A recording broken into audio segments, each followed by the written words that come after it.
قائد انقلاب نے اتنی ووٹ کو عزت دی ہے، اتنی ووٹ کو عزت دی ہے کہ جو ووٹ ان کو نہیں بھی پڑے انہوں نے ان ووٹوں کے صدقے میں بھی ان کو ہی وزیر اعظم بنانے کا فیصلہ کر لیا۔ اب اس کے اوپر بڑی دلچسپ بات یہ ہے کہ اس حوالے سے جو پہلے امیدوار تھے جن کو لارے لگائے گئے تھے وہ ظاہر ہے وہ کوئی اور امیدوار تھے، اور شاہ قادر صاحب جن کے بارے میں یہ کبھی امکان تھا کہ پی ایم ایل این ان کو اپنا وزیر اعظم امیدوار نامزد کرے گی، لیکن وہ اس پوری کشمکش میں پیچھے رہ گئے اور ایک ٹیکنوکریٹ کی نشست پر لایا ہوا شخص اس کو وزیر اعظم کے عہدے کے لیے نامزد کیا گیا۔ اب اس کی وجہ بھی پیچھے وہی کہانی نکل رہی ہے کہ جناب یہ جو افتخار گیلانی صاحب ہیں یہ ادھر بھائی لوگوں کے ایک بڑے کوئی بلو آئیڈ ہیں اور یہ ادھر سے سفارش آئی ہے بڑے گھر سے کہ جناب ان کو آپ نے وزیر اعظم لگانا ہے، تو اس لیے نون لیگ اب آپ کو پتہ ہے چونکہ ان کو تو اب ان کے پلے تو کچھ ہے نہیں سوائے اس کے کہ انہوں نے ہر بات جو آرڈر وہاں سے آتا ہے اس کو ماننا ہی ماننا ہے، تو لہٰذا انہوں نے اب اپنے جو لوگ تھے نظریاتی ان کو پیچھے کر کے اور ان صاحب کو جو ہے وہ وزیر اعظم لگانے کا فیصلہ کیا ہے کیونکہ بڑے گھر کا آرڈر ہے۔ کچھ لوگ کہہ رہے ہیں کہ نہیں جی یہ ان کی اپنی بھی چوائس ہو سکتی ہے، لیکن بہرحال کہنے کا مقصد یہ ہے کہ اس نے پی ایم ایل این کے اندر ایک ڈویژن ضرور کریٹ کی ہے، کیونکہ جو شاہ قادر صاحب ہیں غلام شاہ قادر صاحب انہوں نے ایک ٹویٹ کیا ہے اور انہوں نے واضح طور پہ یہ اعلان کیا کہ ہم ووٹ کو عزت دلوائیں گے اور اس طرح سے نہیں ہوگا کہ کسی ٹیکنوکریٹ کے اوپر جو آدمی ہے اس کو وزیر اعظم بنا دیا جائے۔ اسی طرح سے پی ایم ایل این کے پرانے دیرینہ جو ادھر کے لیڈر ہیں کشمیر کے راجہ فاروق حیدر صاحب جو کہ خود وزیر اعظم بھی رہ چکے ہیں، انہوں نے بھی آج بڑا انقلابی شعر ٹویٹ کیا کہ جناب چلتے ہیں دبے پاؤں کہ کوئی جاگ نہ جائے، غلامی کے اسیروں کی یہی خاص ادا ہے۔ یہ والا جو شعر علی محمد خان صاحب نے بھی اسمبلی میں پڑھا تھا، اس کے بعد سے وہ ان کے ساتھ ہی منسوب ہو گیا ہے، تو یہ والا شعر جو ہے انہوں نے آج ٹویٹ کر دیا ہے، تو ان کو بھی اب انقلاب یاد آ گیا ہے، ان کو بھی یاد آ گیا ہے کہ او ہو پی ایم ایل این تو جناب غلامی کر رہی ہے اس وقت، اور اس وجہ سے جناب جو آرڈر آ رہا ہے اس کے اوپر امپلیمنٹ کر رہی ہے اور ایک ہارے ہوئے شخص کو جو ہے وہ وزیر اعظم بنا رہی ہے۔ تو پی ایم ایل این کو جو یہ آج تھوڑا بہت انقلاب جاگ رہا ہے اس سے بہت سے لوگوں کا یہ خیال ہے کہ شاید وہاں پہ پارٹی ڈیوائیڈ ہو جائے اور عین ممکن ہے کہ وہاں پہ ایک فارورڈ بلاک بن جائے اور اسی کے تحت جو ہے وہاں پہ آگے حکومت سازی کا عمل میں آئے۔ بہرحال عوام کو تو اس پورے عمل سے ہی کوئی لینا دینا نہیں ہے کہ وہاں پہ کون وزیر اعظم بن رہا ہے کون نہیں بن رہا، کیونکہ پاکستان ہو یا آزاد کشمیر ہم تو اس بات کے عادی ہو چکے ہیں کہ جو ہارے ہوئے لوگ ہیں ان کو لا کے مسلط کر دیا جاتا ہے۔ آج میں دیکھ رہی تھی بہت سے جرنلسٹ بڑی حیرانی کا اظہار کر رہے تھے کہ او ہو ہارے ہوئے بندے کو جناب وزیر اعظم لگا رہے ہیں۔ ارے بھائی آپ وہاں پہ حیران ہو رہے ہیں تو یہاں پہ آپ نے 2024 میں کیا دیکھا ہے؟ یہاں پہ جو آپ کے لوگ بیٹھے ہوئے ہیں اسمبلیوں میں یہ کیا جیتے ہوئے ہیں؟ یہ جنہوں نے حکومت بنائی ہوئی ہے، حکومتی جو وزراء ہیں، یہ کیا آپ کے خیال سے اپنی الیکشنز کمپین جیت کے آئے ہوئے ہیں؟ کیا یہ وزیر اعلیٰ پنجاب جو ہیں آپ کے خیال سے انہوں نے اپنا الیکشن جیتا ہوا ہے؟ تو آپ کو حیرت کس بات کی ہو رہی ہے؟ بھائی قائد نے تو بڑا انصاف کیا ہے کہ جو پاکستانیوں کے ساتھ سلوک کیا ہے کہ ہارے ہوئے لوگوں کو یہاں پہ مسلط کیا ہے اور ان کی گورنمنٹ بنائی ہے، تو وہی تو قائد نے سلوک جو ہے وہ کشمیر کے ساتھ کیا ہے، تو کشمیر تو بن گیا پاکستان۔ جو یہاں پہ ناانصافی کی گئی لوگوں کے ساتھ ظلم کیا گیا وہی کام وہاں کشمیر میں کر دیا گیا ہے کہ ہارے ہوئے بندے کو وزیر اعظم بنا رہے ہیں، تو اس میں اعتراض کس بات پہ؟ تو اس پہ تو بڑی بغلیں بجانی چاہیے پی ایم ایل این کے صحافیوں کو جو کہ بلا وجہ اعتراض کر رہے ہیں کہ جناب ہارے ہوئے شخص کو کیوں جو ہے وہ نامزد کیا گیا ہے۔ تو یہ اب ایک روٹین میٹر بن چکا ہے جناب کہ آپ کو اسی قسم کے الیکشنز نظر آئیں گے، اسی قسم کی آپ کو حکومتیں بندی نظر آئیں گی، تو اس پہ اب میرا خیال ہے کہ حیران ہونا چھوڑ ہی دینا چاہیے جب تک کہ آپ ایک سسٹم کی اوور ہالنگ کی بات نہ کر لیں، تبدیلی کی بات نہ کر لیں، تب تک یہی گن کچھ ہی ہے جو آپ کے الیکشنز ووٹوں حکومت سازی کے نام پر آپ کو نظر آئے گا۔ بہرحال جی اس سے تھوڑا آگے بڑھتے ہیں، بات ہم کر رہے ہیں جہاں پی ایم ایل این کی ایک ناجائز اور نااہل گورنمنٹ کی، تو وہاں پنجاب حکومت کا ایک اور کارنامہ سنیے۔ یہ جناب حلقہ ہے ڈاکٹر یاسمین راشد کا، زبیر احمد خان نیازی صاحب کا، اور یہاں پر عید میلاد النبی صلی اللہ علیہ وآلہ وسلم کے سلسلے میں ایک لنگر کا اہتمام کیا گیا، ان کے کچھ کارکنان بھی وہاں موجود تھے، اور اس دوران 12 ربیع الاول والے دن، اب آپ ذرا دیکھتے جائیے ان کی کروئلٹی کا مظاہرہ کیجئے، 12 ربیع الاول والے دن وہاں پر پولیس جو ہے وہ بھاری نفری کے ساتھ ریڈ کر دیتی ہے۔ اس ریڈ میں انہوں نے نہ خواتین کو دیکھا، نہ انہوں نے بندوں بزرگوں کو دیکھا، انہوں نے جناب 10-15 لوگ جو ہیں وہ ان کے پکڑ کے گرفتار کر لیے، اور اس ریڈ کے دوران دھکم پیل کے دوران کیا ہوا ہے کہ وہاں پر لنگر کے اہتمام میں وہ ایک بڑا سا تھال تھا جس کے اندر گرم تیل تھا، ظاہر ہے وہاں لنگر چل رہا تھا، کھانے پینے کا اہتمام تھا، تو ایک جو ان کے کارکن ہیں دیرینہ اشتیاق خان، یہ کارکن بیچارے جو ہیں وہ وہاں سے پولیس کے اس سے بچتے بچاتے یا ان کے جھپٹتے ہوئے وہ اس تیل کی زد میں آ گئے، اور وہ جو گرم تیل ہے وہ ان کے اوپر گر گیا۔ اب وہ جو گرم تیل ان کے اوپر گرا ہے تو ان کی باڈی کا تقریباً 50 سے 70% حصہ جو ہے وہ جل گیا ہے، اور ان کے جو اندر کے باڈی آرگنز ہیں وہ بھی اس سے متاثر ہوئے ہیں۔ خیر انہیں بڑی تشویشناک حالت میں اسپتال منتقل کیا گیا، جس کے بعد آج یہ خبر آ رہی ہے کہ انہیں وینٹیلیٹر پر منتقل کر دیا گیا ہے، یعنی ان کی زندگی جو ہے وہ اس وقت شدید خطرے میں ہے۔ اب آپ اندازہ لگائیے کہ اس قدر ظلم کا کوئی کسی کتاب کے تحت جواز ہے؟ نہ وہ وہاں پہ کوئی سیاسی جلسہ کر رہے تھے، نہ وہ وہاں پہ کوئی میٹنگ کر رہے تھے۔ ویسے تو سیاسی جلسہ کرنا یا میٹنگ کرنا بھی کوئی خلاف قانون چیز نہیں ہے، لیکن آپ نے تو پی ٹی آئی کے لوگوں کے لیے وہ خلاف قانون چیز ہی ڈکلیئر کر دی ہوئی ہے۔ وہ بھی نہیں کر رہے تھے، وہ تو عید میلاد النبی صلی اللہ علیہ وسلم کے سلسلے میں کوئی محفل، انہوں نے محفل نعت کا اہتمام کیا ہوا تھا، ساتھ کوئی لنگر ونگر چل رہا تھا، اور یہ وہاں پہ بھی پولیس والے پہنچ گئے اور جا کے اس قدر وہاں پہ بروٹیلٹی کا مظاہرہ کیا کہ بچتے بچاتے وہ بیچارہ جو شخص ہے وہ گرم تیل کی زد میں آ گیا۔ اسی طرح سے ان کی جو خواتین ہیں ان کو ہراساں کیا گیا، اور وہ ویژولز جو ہیں وہ سارے اب منظر عام پر ہیں۔ اب آپ اندازہ لگائیے کہ پی ایم ایل این اب اس طرح کی ایک فاسسٹ جماعت ہو چکی ہے، انتہا پسند قسم کی، کہ ان کے نزدیک نہ کسی عید کا لحاظ ہے، نہ کسی محرم کا لحاظ ہے، نہ کبھی عید میلاد النبی کا لحاظ ہے، کسی بھی آپ کہیں کہ مقدس دن کا کوئی احترام باقی نہیں رہا۔ بس ان کو ایسا لگتا ہے کہ جیسے کوئی پی ٹی آئی کا کارکن، کوئی بھی اس سے متعلقہ عہدیدار، کوئی شخص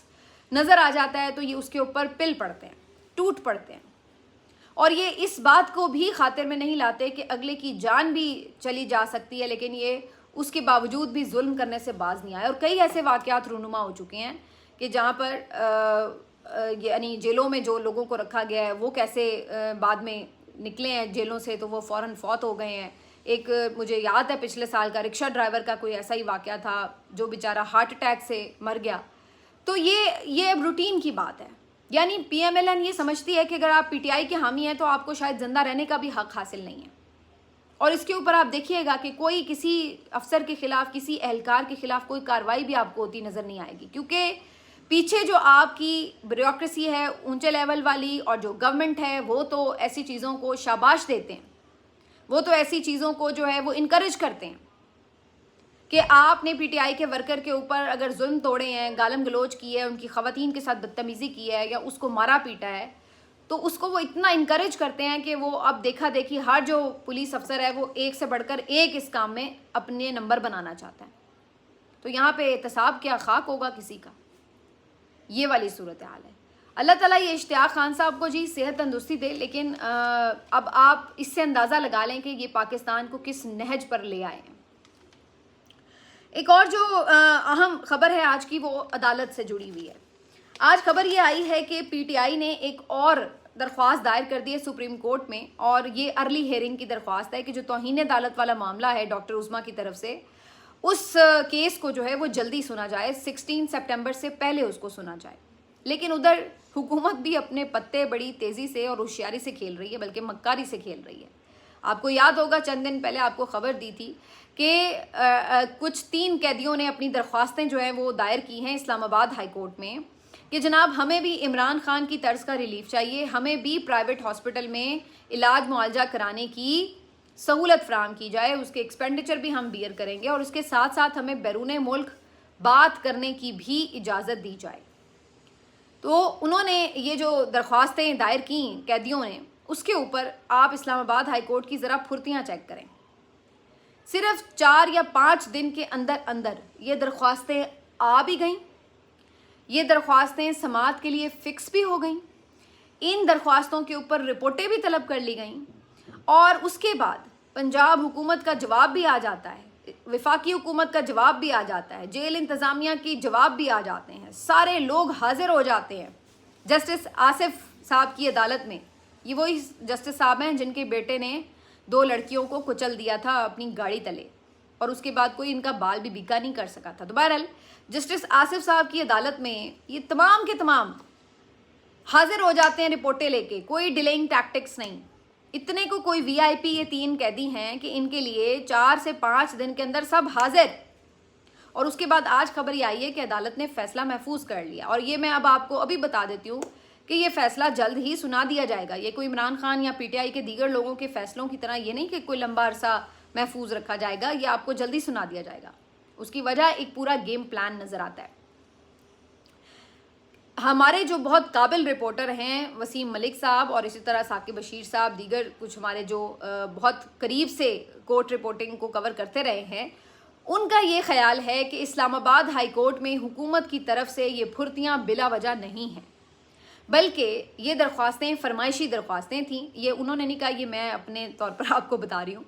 کہ ان کا میرا یہ خیال ہے کہ یہ فرمائشی درخواستیں تھیں، جان بوجھ کر حکومت کی طرف سے دائر کروائی گئی تھیں، اور اس کی وجہ یہ تھی کہ جو سپریم کورٹ کا آرڈر ہے اس کو ختم کروایا جا سکے.